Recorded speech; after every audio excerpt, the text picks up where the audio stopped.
YouTube पे, mobile पे सब दूर देखती थी कि बच्चे बहुत बड़ी बड़ी कोचिंगें जाते हैं और तभी उनका परिणाम अच्छा आता है। पढ़ाई सुख सुविधाओं से नहीं होती है, पढ़ाई दृढ़ निश्चय और दृढ़ संकल्प से होती है। और पढ़ने वाला बच्चा उसे चाहे झुग्गी झोपड़ी में रखो या महल मड़ी में, वो कहीं भी पढ़ सकता है।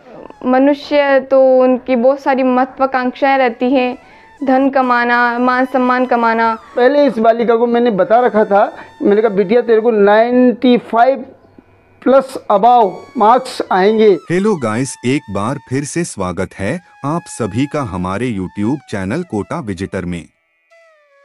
दोस्तों, आज के इस वीडियो में हम आपकी मुलाकात करवाने वाले हैं कक्षा 10वीं की एक ऐसी छात्रा से जिसने चारों ओर अभावों से घिरे हुए होने के बावजूद भी हार नहीं मानी और विभिन्न समस्याओं से जूझते हुए स्वयं के बलबूते पर गहन अध्ययन करके 96.17% अंक प्राप्त करके उन लोगों के लिए एक मिसाल कायम की जो अपनी असफलताओं का ठीकरा अक्सर अभावों के माथे फोड़कर संतुष्ट हो जाते हैं।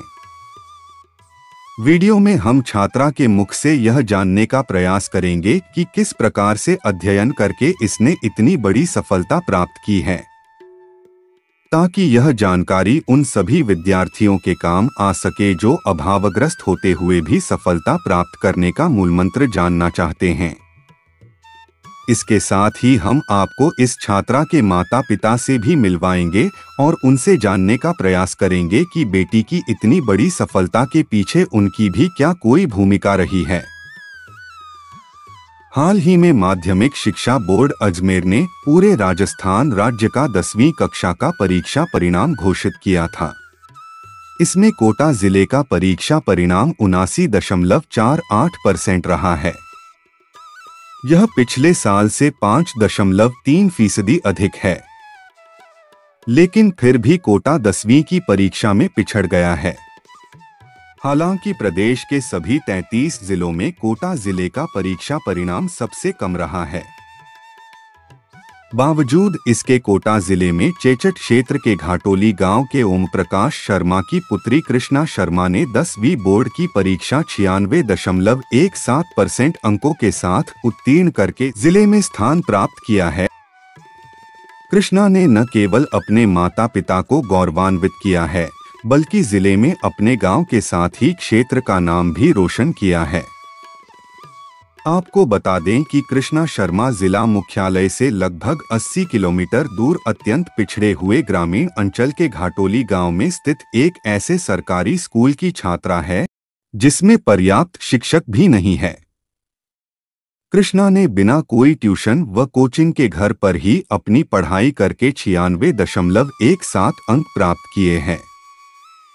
यह उन विद्यार्थियों के लिए भी एक सबक है जो हमेशा अपनी असफलताओं का ठीकरा अभावों के सर फोड़कर अपनी जिम्मेदारियों से पल्ला झाड़ लेते हैं।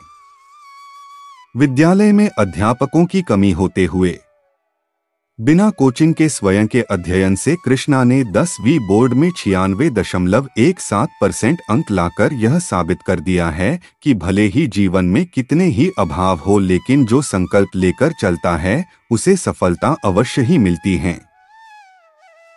कृष्णा शर्मा के पिता का नाम श्री ओम प्रकाश शर्मा है, जो कि राजकीय उच्च माध्यमिक विद्यालय घाटोली में विद्यालय सहायक के पद पर कार्यरत है, और माता का नाम है श्रीमती सरोज शर्मा, जो कि एक गृहिणी है। यह कृष्णा का घर आप देख सकते हैं और यह है कृष्णा का स्टडी रूम। तो आइए बात करते हैं एक होनहार छात्रा कृष्णा शर्मा से और इन्हीं के मुख से जानते हैं इनकी सफलता की कहानी, और इसके साथ ही जानते हैं कि अब क्या है कृष्णा का अगला लक्ष्य। यहाँ एक रिक्वेस्ट है आपसे कि आपको यह वीडियो पसंद आया है तो प्लीज लाइक तो कर ही दो और एक सुंदर सा कमेंट भी आप हमें कर सकते हैं, और अगर कोई सुझाव आप हमें देना चाहते हैं तो भी आप कमेंट बॉक्स में दे सकते हैं। और अगर आपने अभी तक चैनल सब्सक्राइब नहीं किया है तो सब्सक्राइब करके नोटिफिकेशन बेल आइकॉन को प्रेस कर ऑल पर भी क्लिक कर लीजिए, ताकि हमारे आने वाले सभी वीडियो पहुंच सके आप तक भी। कृष्णा, सबसे पहले तो आपको मिली सफलता के लिए आपको और आपके परिवार और गुरुजनों को हमारे चैनल की ओर से बहुत बहुत बधाई और आपके उज्जवल भविष्य की हार्दिक शुभकामनाएं। सबसे पहले तो आप सबको धन्यवाद, आपने मुझे इतनी हार्दिक शुभकामनाएं दी उसके लिए। जी, बहुत बहुत धन्यवाद आपको मुझे बधाई देने के लिए। सर्वप्रथम जब आपका परीक्षा परिणाम आया तब अपने आप को 96.17% अंकों के साथ उत्तीर्ण पाकर आपको कैसा लगा और क्या यह आपकी आशा के अनुरूप ही था? मुझे पहले से ही पता था कि मुझे 90+ अबाव तो होगा ही सही, क्योंकि मैंने उस तरह से ही मेहनत की थी। और क्योंकि मेरे पापा ने मुझे बोला था कि बेटा कुछ भी हो जाए लेकिन तुझे 90+ तो करना ही है, क्योंकि जिस तरह से यहाँ पर अभाव है और कोचिंग की भी सुविधा नहीं है, और बहुत सारे शहरों में तो बच्चे बड़ी बड़ी कोचिंगें जाते हैं और बहुत सारी सुविधाओं के माध्यम से वो अपना अध्ययन करते हैं। तो उस हिसाब से उन्होंने बोला था कि नहीं, अभाव में भी तुझे करके दिखाना है और अपने लक्ष्य को प्राप्त करना है। तो मैंने उसके लिए मेहनत की और ईश्वर की कृपा से मैंने उस लक्ष्य को प्राप्त किया। निश्चित ही मुझे पूरा विश्वास था। मैंने पहले ही जैसे ही रिजल्ट आया उससे पहले इस बालिका को मैंने बता रखा था, मैंने कहा बिटिया तेरे को 95+ अबाव मार्क्स आएंगे, ऐसा मुझे पूर्ण विश्वास था। क्योंकि मैं बच्ची के साथ रात दिन रहता हूँ, स्कूल में भी मैं संविदा कर्मी हूँ तो स्कूल में भी मैं रहता हूँ और घर पे भी मैं बच्ची के साथ रहता हूँ। मैं इसकी स्टडी को पूरी तरह से देखता हूँ, ये किस प्रकार से स्टडी कर रही है, किस प्रकार से इसकी अध्ययन करने का तरीका है। और साथ ही जैसे इसके पेपर हुए उसके बाद भी मैंने इससे पूछा भाई पेपर किस प्रकार के गए, तो उससे मुझे लगा कि निश्चित रूप से इसके 95 से ऊपर अंक आएंगे। और जैसे ही मैंने इस खबर को सुनी, जैसे ही मैंने जाना कि बेटिया के 96.17 मार्क्स आए हैं, मुझे बहुत ही प्रसन्नता हुई, बहुत ही गर्व महसूस हुआ। तो विद्यालय में अध्यापकों की कमी और ट्यूशन कोचिंग आदि अभावों के पश्चात भी आपने इस चुनौती को कैसे स्वीकार किया? क्या इसके पीछे कोई प्रेरणा आपको कहीं से प्राप्त हुई थी? यूट्यूब पे या मोबाइल के माध्यम से बहुत सारे ऐसे देखती थी जो बहुत गरीब हैं और उन्होंने बहुत ऊंचे ऊंचे पदों पर जाकर गरीबों की सेवा भी की है। तो मैंने भी सोचा कि अपने को भी कुछ करके दिखाना है, तो यही है बस। और जो भी है, जैसे स्वामी विवेकानंद जी हैं, उन्होंने कहा था कि कोई अपना एक लक्ष्य चुनो और जब तक वो प्राप्त ना हो तब तक उसके पीछे कड़ी मेहनत करो। इसका पढ़ने का तरीका मैंने देखा है, ये गाइड्स वगैरह से, मोबाइल फ़ोन वगैरह से, इस प्रकार से ये अध्ययन करके और इसने वो जो कमी थी उसको पूरा किया है, जो अध्यापक की कमी थी उसको पूरा किया है। तो इसी प्रकार से जो कमी है, मैं तो यही कहूँगा कि प्रत्येक बच्चा अगर मान लो इस तरह की समस्या हो, अध्यापक नहीं हो, तो उस चीज़ से खुद का नुकसान नहीं करे। वो किसी भी सामग्री से, किसी भी माध्यम से अध्यापन कार्य को, अपने अध्ययन कार्य को सुचारू चलाएं। क्या आपकी सफलता के पीछे आपके माता पिता की भी कोई भूमिका रही है? जी हाँ, मेरी सफलता में मेरे माता पिता की भूमिका बहुत अहम है। जिस प्रकार कहते हैं कि माँ अपनी पहली गुरु होती है, तो उन्होंने मुझे सिखाया है कि कुछ भी हो जाए लेकिन आगे बढ़ना ही है। और पिताजी तो मुझे मोटिवेट करते ही रहते थे।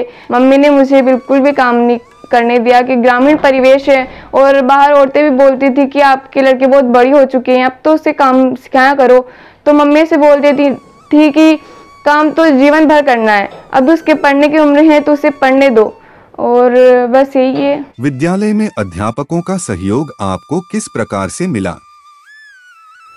हाँ सर, तो बहुत ज़्यादा मोटिवेट करते रहते थे क्लास में और प्रेयर में, सब दूर वो बताते ही रहते थे। और मैं बोलती थी कि नहीं, मैं ऐसा कर नहीं सकती, लेकिन सर बोलते थे नहीं, तू कर सकती है और तू करेगी ऐसा, तुझे मेरिट में आना है और जिला टॉप करना है, अपना स्कूल का, गांव का, परिवार का, सबका नाम रोशन करना है। इस लक्ष्य को प्राप्त करने के लिए आपने अध्ययन और अन्य दैनिक कार्यों का टाइम टेबल कैसे सेट किया और इसमें आपने प्रतिदिन कुल कितने समय तक अध्ययन किया? मेरा ऐसा मानना है कि पढ़ाई के बीच में अपने दैनिक कार्यों को लगाना चाहिए, न कि दैनिक कार्यों के बीच में पढ़ाई को।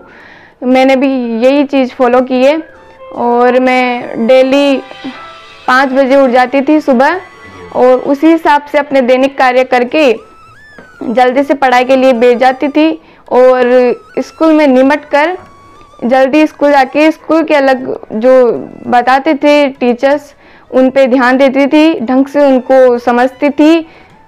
उनके बाद फिर घर पे आने के बाद थोड़ा रेस्ट करके भी मैं पढ़ाई करती थी और मुझे जहाँ से भी मिलता था कि नहीं वहाँ से पढ़ाई हो सकती है तो जहाँ से भी मिलता था मुझे, मैं सब दूर से करना चाहती थी। नहीं वहाँ से भी, वहाँ से भी, वहाँ से भी, मैं सब दूर से पढ़ती थी।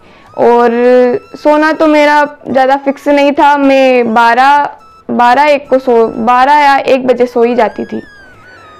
मैं बताना चाहूँगा कि जो कृष्णा मेरी बिटिया है इसके ऊपर मुझे नाज है और जो इसके अध्ययन की जो शैली है, अध्ययन का जो तरीका है वो वास्तव में एक प्रशंसनीय है, सराहनीय है। ये जो पढ़ती है मन से पढ़ती है, मन लगा करके अध्ययन करती है। स्कूल में भी सभी अध्यापक गण इसके जो व्यवहार है, इसकी जो कार्यशैली है, इसका अध्ययन का जो तरीका है उससे प्रभावित है और ये निश्चित ही एक होनहार बालिका है।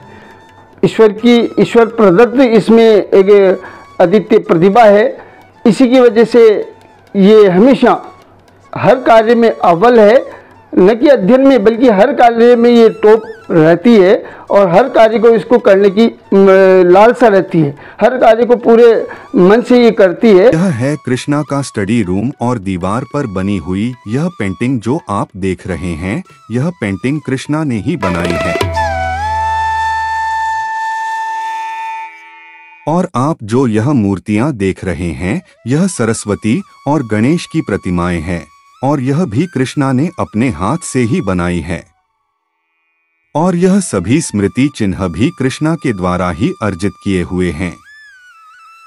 और यह सब इस बात को प्रमाणित करते हैं कि वास्तव में कृष्णा एक चहुमुखी प्रतिभा की धनी है। क्या आपका कोई लक्ष्य है जिसको आप विद्या अध्ययन करके प्राप्त करना चाहेंगी? मैं चाहती हूँ कि मैं पढ़ लिख कर सुशिक्षित नागरिक बनूं जिससे देश का विकास हो। लेकिन मनुष्य तो उनकी बहुत सारी महत्वाकांक्षाएं रहती हैं, धन कमाना, मान सम्मान कमाना।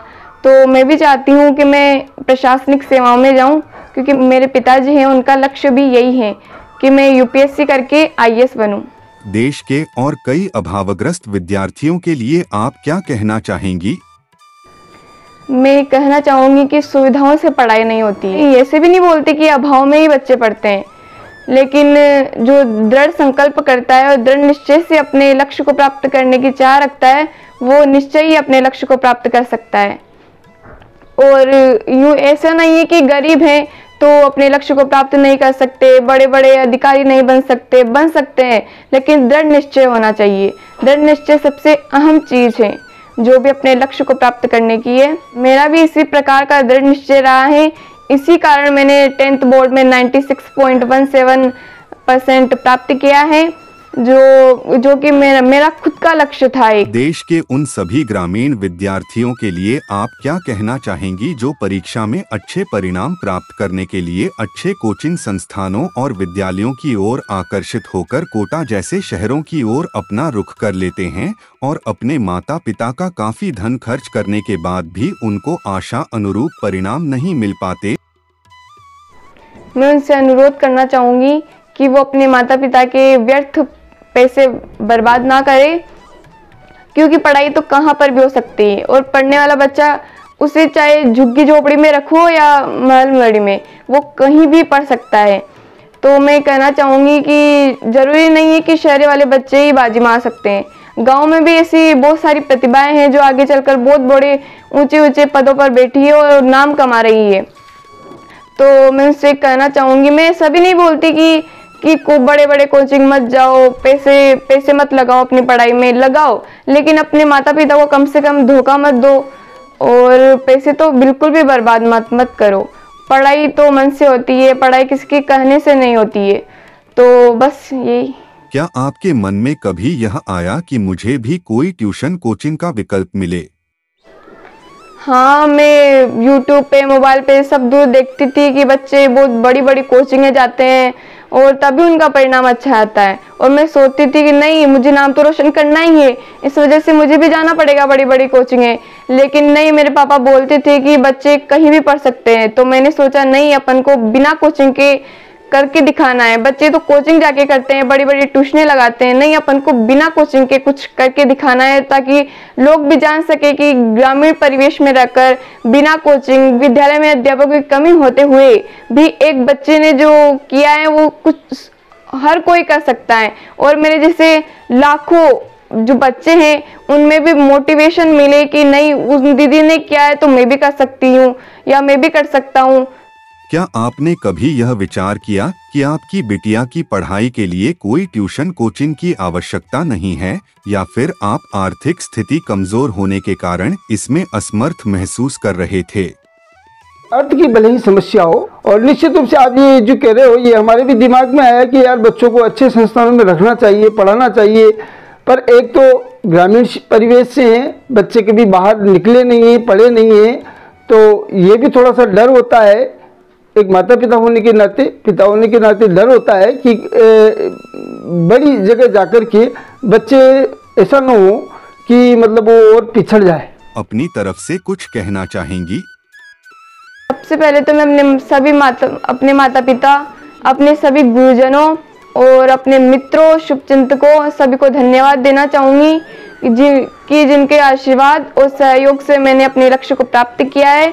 और अपने गांव, अपने विद्यालय, अपने माता पिता और अपने ब्लॉक सभी का नाम रोशन करने का मुझे सौभाग्य प्राप्त हुआ है। और अंत में मैं उन बच्चों से कहना चाहती हूँ जो मेरे तरह ग्रामीण परिवेश से हैं कि पढ़ाई सुख सुविधाओं से नहीं होती है, पढ़ाई दृढ़ निश्चय और दृढ़ संकल्प से होती है।